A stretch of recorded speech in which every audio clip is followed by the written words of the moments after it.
Good morning everyone. আজি 9 আগষ্টৰ অসমীয়া প্ৰতিদিনখনলৈ মই হেডলাইনখিনি পঢ়িবলৈ আগবাঢ়িছোঁ। বাংলাদেশত নিৰ্যাতিত হিন্দুৰ সীমান্তত ক্ৰন্দন। ভাৰতত প্ৰৱেশৰ কাতৰ আহ্বান।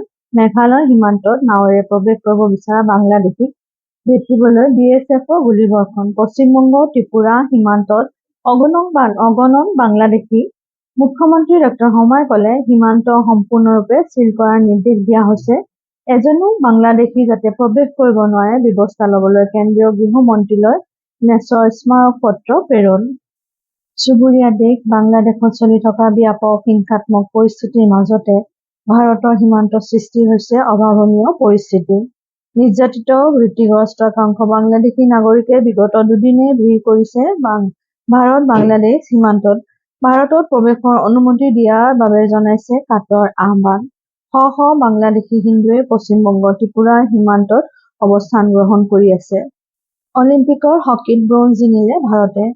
বাংলাদেশত অন্তৱৰ্তীকালীন চৰকাৰৰ মুৰব্বীৰূপে ইউনুছৰ শপত গ্ৰহণ। নবেলজয়ী ডক্টৰ ইউনুছ প্ৰধান উপদেষ্টা আন 16 গৰাকীক উপদেষ্টা হিচাপে ৰাষ্ট্ৰপতিয়ে পাঠ কৰিলে শপত বাক্য। হিন্দু, বৌদ্ধ, খ্ৰীষ্টানৰ ওপৰত হোৱা আক্ৰমণক ক্ষোভ প্ৰকাশ ডক্টৰ ইউনুছৰ।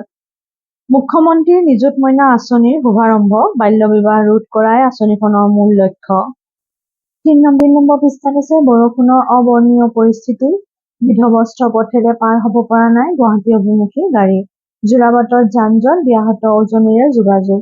পথত আবদ্ধ উজনি অভিমুখী যান-বাহন। চতুৰ্থ দিনাও অপৰিৱৰ্তিত মহানগৰৰ পৰিস্থিতি।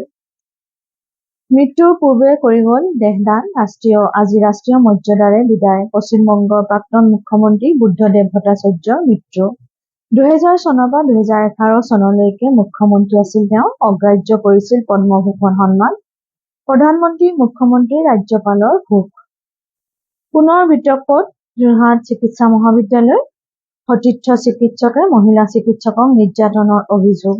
গুৱাহাটীৰ বাতৰিত আছে বানৰ বিভীষিকা। 4 দিনে বোকাপানীৰ মাজত সহাৱস্থান কৰা মহানাগৰিকৰ সা-সম্পত্তি নষ্ট। হোটেলত আশ্ৰয় গুৱাহাটীৰ বাসিন্দাৰ। খোৱাপানী টোপাও যোগানত ব্যৰ্থ জিলা প্ৰশাসন। শীততাপ নিয়ন্ত্ৰিত কোঠাত বহি বানপীড়িতৰ ৰংচোৱা আয়ুক্তক ধিক্কাৰ। জলবোৰ্ডৰ কাম-কাজৰ পৰ্যালোচনা। মন্ত্ৰী অশোক সিংঘলৰ নিৰ্ধাৰিত সময়সীমাৰ ভিতৰত জাইকাৰ প্ৰকল্প সম্পূৰ্ণ কৰাৰ নিৰ্দেশ। নানা দেশৰ পেজটোত আছে চলিত বৰ্ষত 338 জন অপৰাধীক প্ৰাণদণ্ড। ইছলামিক ৰাষ্ট্ৰৰ ইৰাণত একেদিনাই 29 জনক ফাঁচি।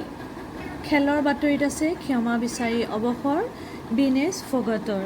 স্বপ্ন ভংগ হৈছে, সাহস নাই, বাকী নাই আৰু শক্তি। অন্তিম পৃষ্ঠাত আছে অসমসহ 19 ৰাজ্যত বতৰ বিজ্ঞান বিভাগৰ য়েল্লো এলাৰ্ট।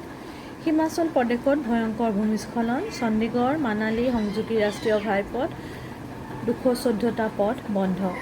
বিহাৰত 24 ঘণ্টাত বজ্ৰ পৰি 8 জন লোকৰ মৃত্যু। জাপানত 7.1 প্ৰাবল্যৰ ভূমিকম্প, ছুনামিৰ আশংকা। এয়া আছিল আজি অসমীয়া প্ৰতিদিনখনৰ মূল হেডলাইনখিনি। আপোনালোকে মোৰ চেনেলটো লাইক আৰু ছাবস্ক্ৰাইব কৰিবলৈ নাপাহৰিব। আপোনালোকৰ আজিৰ দিনটো শুভ হওক। নমস্কাৰ।